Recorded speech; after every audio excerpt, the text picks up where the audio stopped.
High student, welcome back to my channel. আজকের ভিডিওটি exactly কিন্তু কলেজের স্টুডেন্ট তোমাদের জন্য, স্পেসিফিকভাবে তোমাদের জন্য।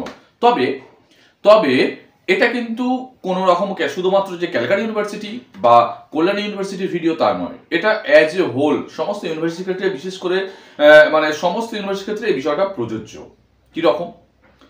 অনেকেই তোমরা থার্ড সেমিস্টারে সাপ্লি পেয়েছো, হয়তো আছো, হয়তো কেন অনেকেই তোমরা সাপ্লি পেয়েছো। সেক্ষেত্রে তোমাদের কি করণীয়, এটা একাধিক কমেন্ট সেকশনে একাধিক এটা প্রশ্নগুলো পাচ্ছি বলে তোমাদের জন্য ভিডিওটা করতে হচ্ছে। কি করতে হবে? যারা সাপ্লি পেয়েছিলে, থার্ড সেমিস্টারে সাপ্লি পেয়েছিলে, ফার্স্ট কাজ তোমরা জানো ভালোভাবেই, সকলেই জানো। ফার্স্ট কাজ, যারা সাপ্লি পেয়েছো তোমরা তো অবশ্যই রিভিউ প্রসেসে যাবে। রিভিউ প্রসেসের জন্য আবেদন আমি বারে বারে করতে বলি। রিভিউ প্রসেসে যখন রিভিউ প্রসেসটা করলে, রেজাল্ট বেরোলো, সেখানে যদি তোমরা ক্লিয়ার হয়ে যাও, ন্যাচারালি ক্লিয়ার হয়। অনেকের আবার একই জায়গায় থাকে, তখনও তারা প্রশ্ন করে, তাহলে আমি এবার কি করব? বারে যদি কনফিডেন্স থাকে অবশ্যই তারা করবে, তোমরা রিভিউ করবে, নাম্বারটা বেড়ে যাবে, সেখানে কিন্তু নতুন একটা রিভাইসড মার্কশিট পেয়ে যাবে, ঝামেলা মিটে গেল। যদি না বাড়ে বা আমি রিভিউ প্রসেসের মধ্যে যাইনি, তাহলে আমার কি করণীয়? সেক্ষেত্রে তোমরা কি বলবো শুনে নাও। স্টুডেন্ট যারা থার্ড সেমিস্টারে সাপ্লি পেয়েছো, তোমরা কি করবে না, তাদের পরীক্ষার জন্য আবার কিন্তু নতুন করে এক্সাম ফর্ম ফিল আপ করতে হবে। এক্সাম ফর্ম ফিল আপ কিভাবে করবে, কোথায় করবে বা কবে করবে, কি করে জানবো যে আমার আবার সাপ্লির এক্সামিনেশনের ফর্ম ফিল আপটা কবে হবে? হ্যাঁ, নর্মালি তোমরা থার্ড সেমিস্টারে যখন তোমাদের ভাইয়েরা বা বোনেরা যারা থার্ড সেমিস্টার আবার উঠবে, তোমাদের থার্ড সেমিস্টার সাপ্লি পেয়েছো, তোমার ফোর্থ সেমিস্টারে চলে যাচ্ছ, এক্সামগুলো দিচ্ছ। এখানে থার্ড সেমিস্টারে যখন এক্সাম ফর্ম ফিল আপের ডেট দেবে, যেমন ক্যালকাটা ইউনিভার্সিটির ক্ষেত্রে ডেট দেওয়া হয়েছে যে এক্সাম ফর্ম ফিল আপের জন্য ডেট দিয়ে দিয়েছে। যে তারিখ থেকে ডেট দিয়েছে সম্ভবত 22 জানুয়ারি। সেখানে কিন্তু 22 জানুয়ারি তোমাদের কিন্তু যে থার্ড সেমিস্টারের যে ভাইয়েরা বোনেরা, তোমাদের ছোটরা যারা এক্সামের জন্য বসবার জন্য ফর্ম ফিল আপ করছে, ঠিক সেম ওই টাইমে গিয়ে তোমরা কিন্তু যে ফিজটা দিতে হয়, যে সাবজেক্টটা, ধরো তোমার হিস্ট্রিতে একটা সাবজেক্ট রয়েছে, ওই সাবজেক্টটাতে তুমি ফিজ দেবে, যেটা ফিজ হয়, দেওয়ার পরে এক্সাম ফর্ম ফিল আপ যেমন ভাবে হয় সেম ভাবে শুধু ওই সাবজেক্টের জন্য ফর্ম ফিল আপ করে নিলে, ওই সাবজেক্টটা ফ্রি দিলে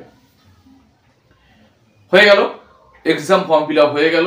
এবার ন্যাচারালি ভাবে তোমাদের এই পরীক্ষাটার জন্য অ্যাডমিট কার্ড এসে যাবে, কোথায় পরীক্ষা হবে, কোন জায়গাতে তোমার সিট পড়েছে, যেমন ভাবে হয় প্রিপারেশন হয়, ওই সাবজেক্টটা গিয়ে সেখানে পরীক্ষা দিয়ে চলে আসবে, সমস্যা মিটে গেল।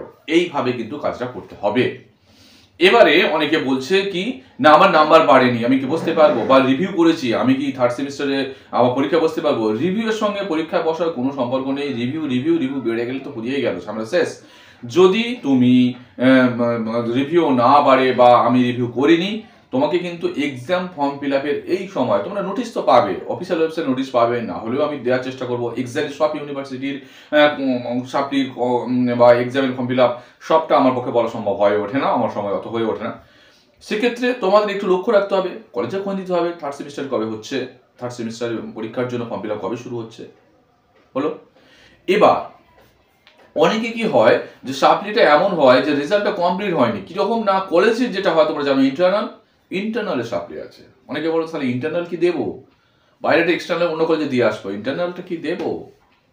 যদি ইন্টারনালে হয়, ধরো ইন্টারনাল সম্ভবত 10 কত করে 20 এইভাবে ভাগ করে রেখেছে, যদি সেখানে 20-তে 1 পাও, সেখানে কিন্তু তোমরা কোয়ালিফাই নয়। সেখানে তোমাদের লেখা আছে, ওখানে ব্র্যাকেটে লেখাই থাকে যে এফ ব্র্যাকেটে FTH মানে থিওরিটিক্যালি ফেল, সেই রকমই তোমাদের ইন্টারনালে ফেল ব্র্যাকেটে লেখা থাকবে। যদি ইন্টারনালে হয়, তোমাকে ইন্টারনাল কলেজে কিন্তু দিতে হবে। বা এমন হয়েছে কেউ ইন্টারনাল দেয়নি, ডাইরেক্ট চলে গেছে এক্সটার্নাল বাইরে পরীক্ষা দিতে, তাকে সেটা দিতে হবে।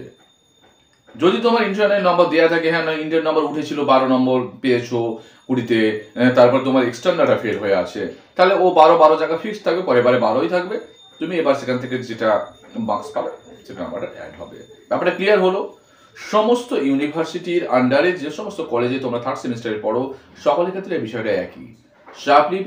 সাপ্লি পেয়েছো, তোমাদের যখন পুরনো ছোট ছোট ভাই বোনরা যখন আবার ওই থার্ড সেমিস্টারটা দেবে, তাদের সঙ্গে তুমি এক্সাম ফর্ম ফিল আপটা অতি অবশ্যই করবে। ডেটগুলো কিন্তু মিস করবে না।